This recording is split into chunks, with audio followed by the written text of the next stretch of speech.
লাইলাতুল কদর বা শবে কদর এটা সারা পৃথিবীর সব অঞ্চলে একযোগে একসঙ্গে একটা রাতেই হয়, নাকি এক এক অঞ্চলে মানুষের লাইলাতুল কদর এক এক রাতে হয়ে থাকে?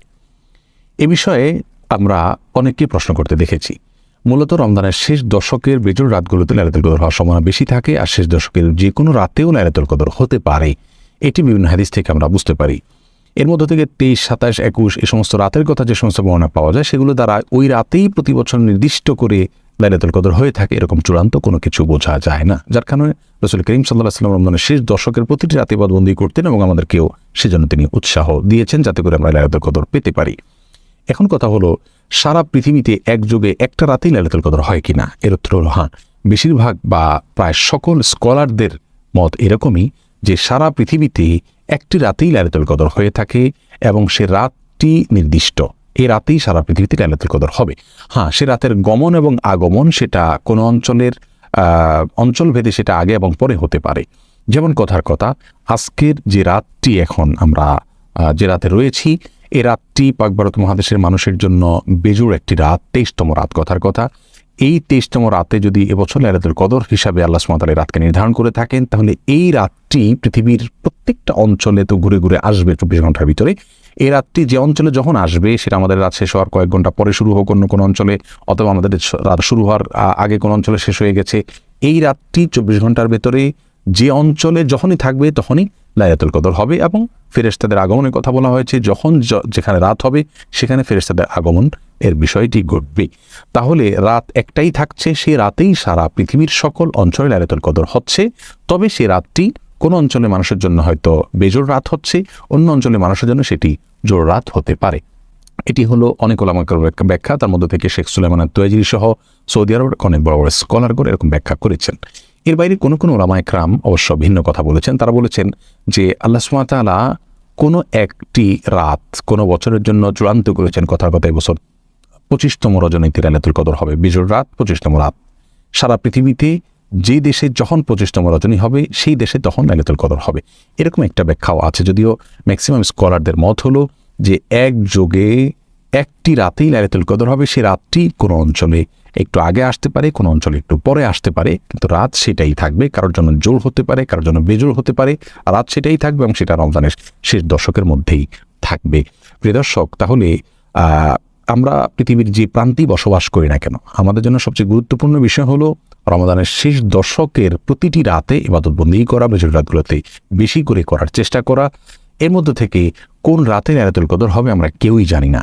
অতএব এক এক অঞ্চলে এক এক রাতে হচ্ছে নাকি একই রাতে হচ্ছে, এই বিষয়ে জানা আমাদের জন্য যতটা গুরুত্বপূর্ণ, এর চাইতে অনেক বেশি গুরুত্বপূর্ণ হলো আমি যেখানে অবস্থান করছি সেখানে রমজানের শেষ দশকের প্রতিটা রাতে ইবাদতবন্দি করার চেষ্টা করা।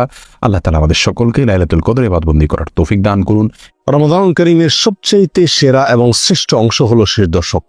প্রথম এবং দ্বিতীয় দশকের ইবাদত বন্দিগির চাইতে শেষ দশকে ইবাদত এবং বন্দিগির গুরুত্ব অনেক অনেক গুণ বেশি। এই দশকের মর্যাদা এবং গুরুত্বের বিশেষ কারণ রয়েছে। তার প্রথম কারণ হলো রমজানের শেষ দশকেই নবী করিম সাল্লাল্লাহু আলাইহি সাল্লামের প্রতি আল্লাহ সুবহানাহু ওয়া তাআলা কোরআন নাযিল করেছিলেন, যে কোরআন মুসলিম উম্মাহর প্রতি আল্লাহ সুবহানাহু ওয়া তাআলার সবচেয়ে বড় অনুগ্রহ সমূহের অন্যতম। সেই কোরআন আমরা পেয়েছি এই দশকে। দ্বিতীয়ত, এই দশকেই আল্লাহ সুবহানাহু ওয়া তাআলা লাইলাতুল কদর রেখেছেন, যে লাইলাতুল কদর হাজার মাস ইবাদতের চাইতে শ্রেষ্ঠ এবং উত্তম। যেই লাইলাতুল কদর প্রসঙ্গে আল্লাহ সুবহানাহু ওয়া তাআলা কোরআনে কারীমে একাধিক জায়গায় আলোচনা করেছেন, যে সম্পর্কে আল্লাহ তাআলা একটি সূরা নাযিল করেছিলেন, সারা বছরের শ্রেষ্ঠতম রজনী এই লাইলাতুল কদর আল্লাহ সুবহানাহু ওয়া তাআলা রেখেছেন এই দশকেই। এই দশকের ফজিলত এবং মর্যাদার কারণ হলো এই দশকে নবী করিম সাল্লাল্লাহু আলাইহি সাল্লাম ইবাদত এবং বন্দিগির জন্য যত সাধনা করতেন, যত পরিশ্রম করতেন, যত চেষ্টা করতেন, সারা বছরের অন্য কোনো সময়, এমনকি রমজানের প্রথম 20 দিনেও এরকম সাধনা, এরকম মেহনত, এরকম কষ্ট তিনি করতেন না, যেটি আম্মা জান আয়েশা রাদিয়াল্লাহু তাআলা আনহা বর্ণিত হাদিসে স্পষ্টভাবে উল্লেখিত হয়েছে। বুখারী এবং মুসলিমে সেই হাদিস বর্ণিত হয়েছে, কানা ইয়াজতাহিদু ফীহি মা লা ইয়াজতাহিদু ফী গায়রিহি। রমজানের শেষ দশকে নবীজি সাল্লাল্লাহু আলাইহি সাল্লাম ইবাদতের জন্য যে সাধনা করতেন, যে পরিশ্রম করতেন, যে কষ্ট করতেন, অন্য কোনো সময় এত সাধনা, এত পরিশ্রম, এত কষ্ট তিনি করতেন না। এজন্য এই দশকের মর্যাদা এবং গুরুত্ব অপরিসীম। একজন মুমিনের জন্য রমজানের শেষ দশকের আমল এবং করণীয়গুলো কি?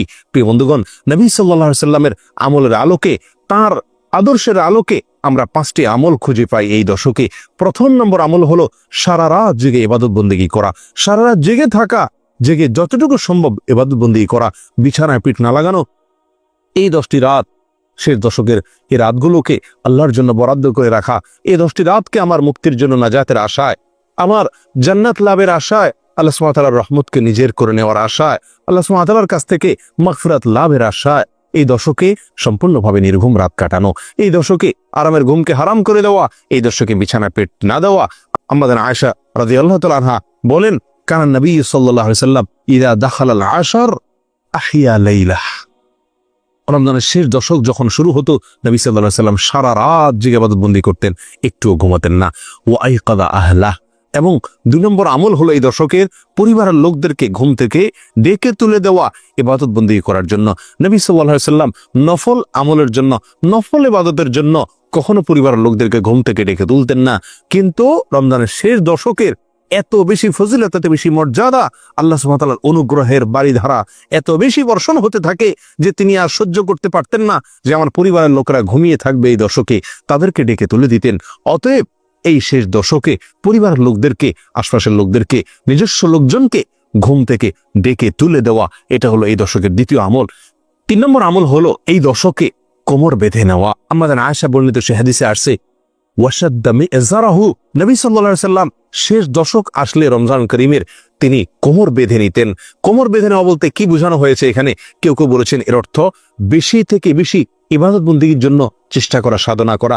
অনেক মুহাদ্দিসিন ইকরাম বলেছেন এর ব্যাখ্যায় যে এর অর্থ হলো স্ত্রী থেকে দূরে থাকা, অর্থাৎ স্ত্রী সহবাস না করা। নবী করিম সাল্লাল্লাহু আলাইহি ওয়াসাল্লাম শেষ দশকে স্ত্রী সহবাস করতেন না, স্ত্রীদের থেকে দূরে থাকতেন। অনেক মুহাদ্দিসিনের মতে কোমর বেঁধে নেওয়া বলতে ইঙ্গিতে এই কথাটাই বোঝানো হয়েছে। 4 নম্বর আমল হলো এই দশকে লাইলাতুল কদর তালাশ করা। লাইলাতুল কদর তালাশ করা বলতে উদ্দেশ্য হলো শেষ দশকের প্রতিটি রাতই লাইলাতুল কদর হওয়ার সম্ভাবনা রাখে। বিশেষ করে বেজোড় রাতগুলোতে লাইলাতুল কদর হওয়ার সম্ভাবনা রয়েছে। নবী করিম সাল্লাল্লাহু আলাইহি ওয়াসাল্লাম বলেছেন, তাহাররু লাইলাতুল কদরি ফিল ভিতরি মিনাল আশরিল আওয়াখির মিন রমাদান। সহিহ বুখারীর হাদিসে নবী সাল্লাল্লাহু আলাইহি ওয়াসাল্লাম ইরশাদ করেছেন, তোমরা রমজানের শেষ 10টি রাতের বেজোড় রাতগুলোতে লাইলাতুল কদর তালাশ করো। এই লাইলাতুল কদর তালাশ করা বলতে উদ্দেশ্য হলো শেষ 10টি রাতের প্রতিটি রাতে বিশেষভাবে বেজোড় রাতগুলোতে ইবাদত বন্দেগী করা, বেশি থেকে বেশি, এই আশায় যে আমার এই রাতটি যদি সারা রাত ইবাদত বন্দেগীতে কাটাতে পারি, তাহলে এই রাতটি যদি লাইলাতুল কদর হয়ে থাকে, কোনটি লাইলাতুল কদর আমি নিশ্চিত জানি না, আল্লাহ সুবহানাহু ওয়া তাআলা এটি আমাদের জন্য উজ্জ্বল রেখেছেন। তাহলে এই রাতটি যদি আমার লাইলাতুল কদরের ইবাদত হয়ে যায়, লাইলাতুল কদরে আমার ইবাদত হয়ে যায়, তাহলে সেই ইবাদতটি 1000 মাস ইবাদত করার চেয়ে শ্রেষ্ঠতম ইবাদত হবে, মর্যাদার ইবাদত হবে। প্রিয় বন্ধুগণ, সেজন্য 4 নম্বর আমল হলো লাইলাতুল কদর তালাশ করার আশায় প্রত্যেকটা রাত, বিশেষ করে বেজোড় রাতগুলোতে ইবাদত বন্দি করা। নাম্বার 5 আমল হলো ইতিকাফ করা। রমজানের শেষ দশকে দুনিয়ার সমস্ত কিছু থেকে বিচ্ছিন্ন হয়ে সব কিছু ত্যাগ করে মসজিদে এসে, আল্লাহর দরবারে এসে একান্তে নিজে ইবাদত বন্দেগী করতে থাকা, এটি নবী সাল্লাল্লাহু আলাইহি ওয়াসাল্লামের আজীবনের আমল ছিল।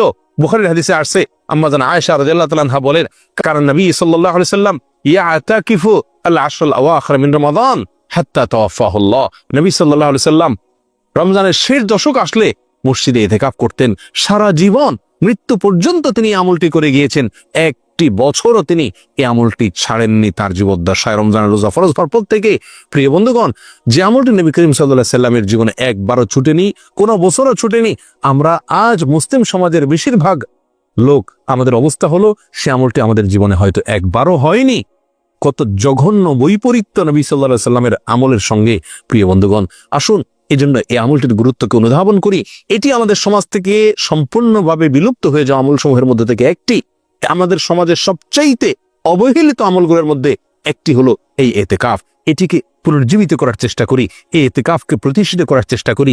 জীবনের 10টা দিন আল্লাহর ঘরে এসে বসে পড়ি এবং আল্লাহর করুণা তালাশ করার চেষ্টা করি। আল্লাহ তাআলা আমাদের সকলকে তৌফিক দান করুন। আবারও বলছি, এই শেষ দশকের 1 নম্বর আমল হল সারা রাত জেগে থাকা ইবাদত বন্দেগীর আশায়। নাম্বার 2, পরিবারের লোকদেরকে ঘুম থেকে ডেকে তোলা। নাম্বার 3, কোমর বেঁধে নেওয়া, ইবাদতের জন্য অতিরিক্ত সাধনা করা অথবা স্ত্রী সহবাস থেকে দূরে থাকা। নাম্বার 4, লাইলাতুল কদর তালাশ করা, অর্থাৎ শেষ দশকের প্রতিটি রাত ইবাদত বন্দি করা এই আশায় যে রাতটি লাইলাতুল কদর হতে পারে।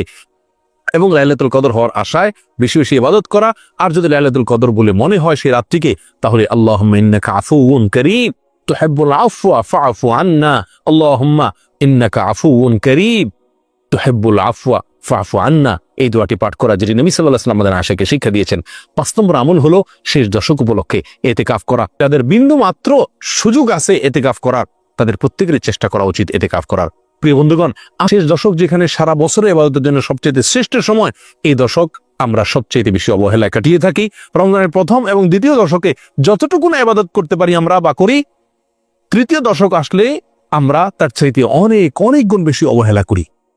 মার্কেটিং এর নামে, ঈদের প্রস্তুতির নামে শেষ দশককে আমরা ধ্বংস করে ফেলি। আসুন আমরা ইবাদতের এই গুরুত্বপূর্ণ মুখ্যম মুহূর্ত সিজনটার গুরুত্বকে অনুধাবন করি, আমাদের জীবনের সিস্টেমকে পরিবর্তন করি, নিজেকে বদলাই, শেষ দশককে আল্লাহর জন্য বরাদ্দ করে রাখি, ইবাদতের জন্য বরাদ্দ করে রাখি। অনেকে শেষ দশকে শুধু 27তম রাতটি ইবাদতের জন্য নির্ধারিত করে রাখেন। এটি একটি ভুল প্রবণতা।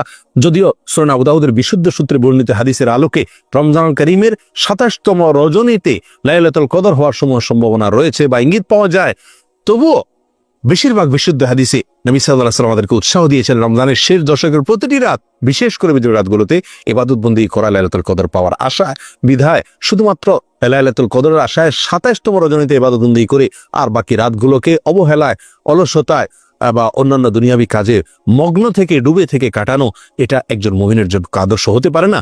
শেষ দশকের সবচাইতে গুরুত্বপূর্ণ লক্ষণীয় বিষয় হলো ইতিকাফের বিলুপ্ত আমলটিকে জীবিত করার চেষ্টা করা। যে আমলের গুরুত্ব আমাদের সমাজ থেকে একেবারেই বিদায় নিয়ে গেছে, আমরা যে আমলের গুরুত্ব বুঝি না বললেই চলে, সেটিকে পুনরায় সমাজে জীবিত করার চেষ্টা করা।